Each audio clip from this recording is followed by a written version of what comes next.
Hey guys, it's Caroline from Chaos Theory, and today we will talk about a place that is definitely on a lot of ghost hunters' paranormal list, the Myrtles Plantation. This place, guys, is I don't know how to explain it to you. It's mystique, it's voodoo, it's the South.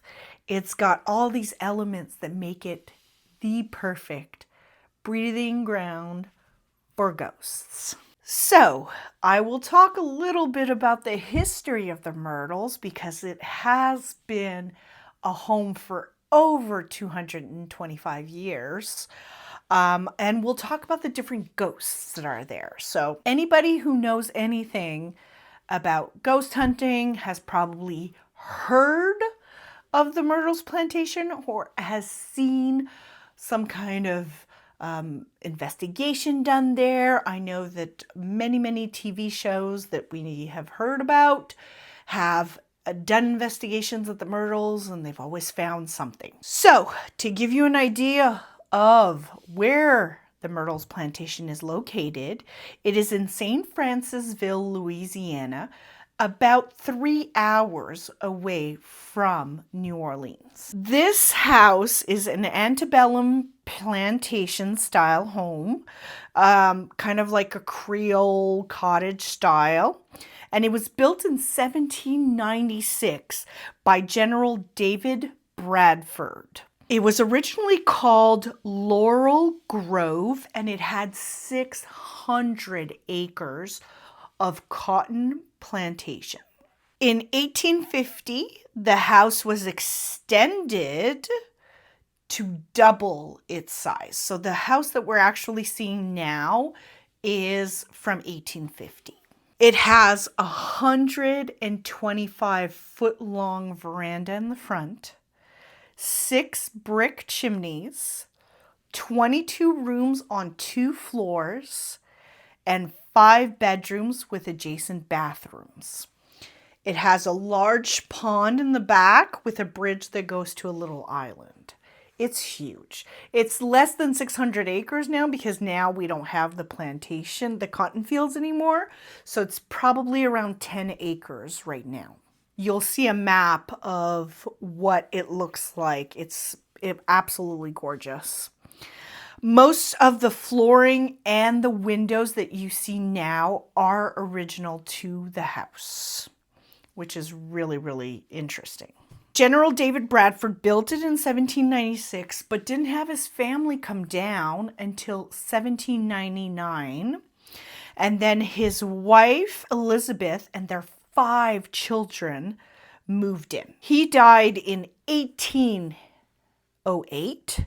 And his wife kept the plantation going until 1817. She gave the plantation's management to her son-in-law, Clark Woodruff, during this period. And his wife, Sarah, and his 3 children moved in. But unfortunately, Sarah and 2 of the 3 children died between 1823 and 1824 of what it says is yellow fever. Clark Woodruff, you'll hear more about him later. He's a very important ghost or spirit in the house. Then what happened is that he kept the house because his mother-in-law was still living there, but honestly couldn't stay there. So he sold it to a man named Reuben Gray Sterling in 1834. And he was the man who actually started the remodeling. Okay, so he's the one who expanded it from its original size to double its size. He's actually also the one who gave it the name that we have now, the Myrtles. He decided to call it that. He died shortly after the remodeling was done. He died in 1854.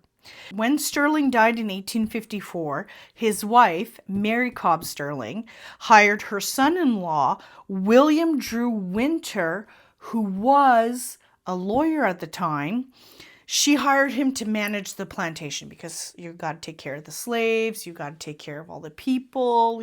It's a big job for a woman, right? So his wife, Sarah, who that's her mother and her father, she was a Sterling, and their 6 kids moved in. Unfortunately, their daughter, Kate, died of yellow fever at the age of 3 in the home. Kate is also a very active spirit in the house. Poor Mr. Winter went through more heartache because he passed away also in the house in 1871. He was shot outside of his home and probably died on the porch. I'll tell you a story a little bit later about the 17th step in the main hallway. But for now, all you need to know is that unfortunately, William Winter died also on the property. So when he was shot, his wife then kept the house going until she could. And in 1891, it was purchased by Harrison Milton Williams. And then in 1950, it was sold to Marjorie Munson's.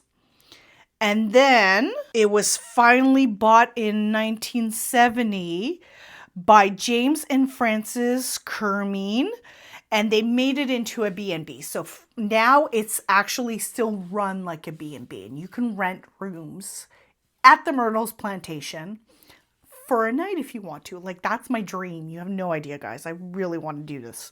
And the current homeowners are the Moss family, John and Tita Moss, who bought it in the 90s. And their son is now taking over ownership of the house. Now, with all this history about the Myrtles Plantation, people are like, well, when did everything start? Well, the first time anything was ever written about the Myrtles Plantation was in 1948, and it was written by a writer named Clarence John Lauchlins, and he wrote a book called Ghost Along the Mississippi. So he spoke about the Myrtles Plantation. 1948, guys, like, that's amazing. The house was actually named by the National Enquirer in the 80s. It was named America's Most Haunted House. I believe it, guys. I really do. Unfortunately, there was a little fire in 2014 that damaged the general store and also damaged a little bit of the main house, but everything has been fixed ever since. And this house will never be destroyed because it is part of the U.S. National Register of Historic Places, and they got that title back in 1978, which is amazing. Now, let's talk about these ghosts, right? Anybody who's heard about the plantation has heard about Cleo or Chloe for sure. Those are the 2 main ghosts that people talk about. I will decipher because it's a little confusing. Cleo, Chloe, like, did they just not know exactly what her name was? No, it's really 2 distinct ghosts. It says somewhere that there's about 13 spirits in the house, and that's what the guides tell people. There are 13 spirits in the house, and that there are many children. Now, from what we know, there's only 3 children that died in the house. Kate Winters, and then the 2 children of Clark Woodruff, who died of yellow fever. Those are the only kids. But, guys, it was a plantation. They had slaves. There must have been other children that had passed away. So little Kate Winter, apparently, talks to some of the guides. And she has conversations. And it's actually like a little kid spirit going around talking to certain guides. So that's one thing. Now, let's talk about Cleo and Chloe. Let's decide, what's real and what's not. Cleo is very much of the time of Kate Winters because Cleo was known as a voodoo priestess in Louisiana, and she was brought to the house to save Kate from yellow fever. Unfortunately, she wasn't able to. I mean, voodoo doesn't cure everything, guys. And she was hung and killed on the grounds because she couldn't do something that wasn't really in her power anyway. So Cleo's one of the ghosts. The other one is Chloe. Chloe is the one I think that is more known because Chloe is the one that people see a lot around. Imagine a woman with a turban over her ear and wearing a long dress. That is Chloe. And Chloe has been seen in every part of the house. So Chloe was a servant in the house and took care of the children. And she this is all speculation here, the mistress to Clark Woodruff. So this is during the time period of Clark Woodruff, okay? She was a servant, and unfortunately, she eavesdropped on a conversation that she was not privy to. And Clark opened the door and she fell. And when he saw what she had done, he cut off her left ear. So this is why a lot of people say they see a woman with a turban with the turban over her left ear because it was cut off. Once that happened, she was put back into the kitchen. Now, I don't know if you guys know this, but Louisiana in the summertime is extremely hot, and the kitchen is the last place you want to be. Chloe really struggled and really wanted to get out of there and wanted to go back upstairs to take care of the children. So she devised a plan to make a birthday cake for the children, but her plan really, really backfired. So if anybody knows anything about oleander is a plant that is extremely toxic. She put a little oleander inside her cake, hoping to make the family sick so that she could nurse them back to health. But guys, it didn't work. She put too much and she poisoned 2 of the children. So this is where things kind of get weird, because what I told you earlier is that Clark Woodruff's wife and 2 of his children died of yellow fever. But in this story, it's really during this period, and now they're dead because of oleander. So it's a little confusing, but let's go with the story. So unfortunately, she wanted to help, nurse them back to health, to see, I'm valuable here. You got to bring me back upstairs. But her plan backfired, and what happened is that she was hung from a tree and killed because of what she had put in her cake. It's said that she roams the grounds, that she steals earrings of all things. And what they do is they have this little box in the main hall near a very, very legendary mirror, I might say. And they put all of these earrings that they find. They find earrings all the time, but they only find one. So it's kind of strange, right? All these one earrings because Chloe only had one ear that she could use. So she's very famous. A lot of people always mention her. The tour guides talk about her all the time. Is this all real? Is this fake? Hard to say, right? I mean, this is back almost 200 years ago, guys. It's hard to tell, right? But this is lore, this is legend, this is stuff that goes on from generation to generation. So there's, like I said, 5 bedrooms in the house, and each bedroom has a name.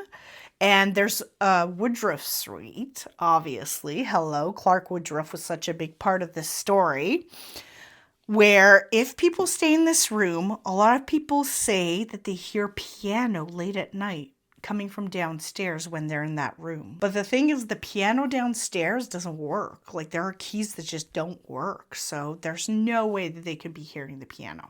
There's also another room that's called the John Leake Room. And it was actually named John Leake because I think it's one of the Moss's relatives that was in the Civil War. So that's why they named it that. There's apparently the ghost of a man named Clarence in that room that is playful yet grouchy. So there you go. I told you before, William Winter died on his porch, shot to death by a man. The story that the tour guides say is a little different. They'll tell you that when William Winter was shot to death, he went back inside the house and went up to meet his wife, and she met him on the 17th step of the staircase, and he died in her arms. Is it true? Is it not true? If you see a lot of investigations, they'll always put like a ball on the 17th step. They'll try to see if something's coming down from it. Who knows, right? Footsteps are heard constantly in this house. Constantly. But at the same time, it's over 225 years old, this house. It's kind of normal that you'll hear stuff, right? A very, very famous lady who was a tour guide for almost 27 years is known as Miss Esther. Retired recently after much years of services, but she was very much loved by the Kermines and by the Mosses. She was an invaluable part of their family. And she has so many stories about this house, guys. I wish she was still working there if ever I get to go. I hope, I cross my fingers. But she is a source of knowledge and a source of stories. Unbelievable. So we talked about the 17th step, and I told you that there's a very famous mirror in the front parlor. So when you come into the house by the main doors, you will be in the front parlor, the front hallway. I don't know what you want to call it. The staircase is right there. And on your right-hand side is a huge mirror. Huge. Guys, this mirror has been resilvered, redone 10 times.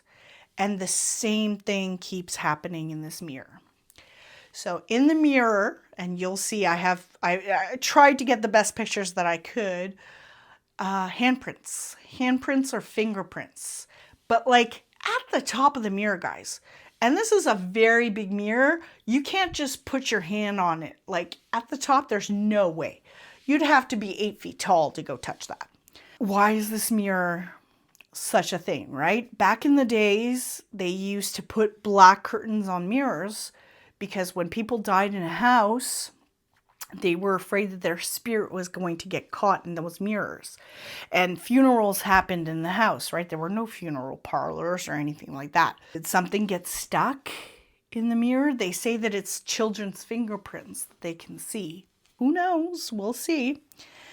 And lastly, I want to talk to you guys about the one evidence that is just, to me, it's still amazing. This happened in 1992. The current owner, Tita Moss, had been asked by her insurance company to take pictures of the spaces between the buildings because they wanted to insure the buildings and they wanted to make sure that they, had the right. So she sends in her pictures. The insurance sends them back and says, we cannot accept this picture. There's somebody between your buildings. She said, but there wasn't anybody when I took the pictures. And she took the picture. And in between I think it's the general store and the butler's pantry, there is a woman there that looks to have a turban on her head and a long dress. And everybody says that that's Chloe. It could be. It could very much be Chloe. She was so dumbfounded when she saw this. She was like, wait, but there was nobody when I took this picture. Who could this be? That she decided to send the picture and all the negatives to the National Geographic Society. And she said, please analyze this because I don't understand why there's this woman in my picture. And the National Geographic Society determined that the image and the negatives had not been tampered with. So, is this an actual picture of a ghost? Is this the actual picture of Chloe?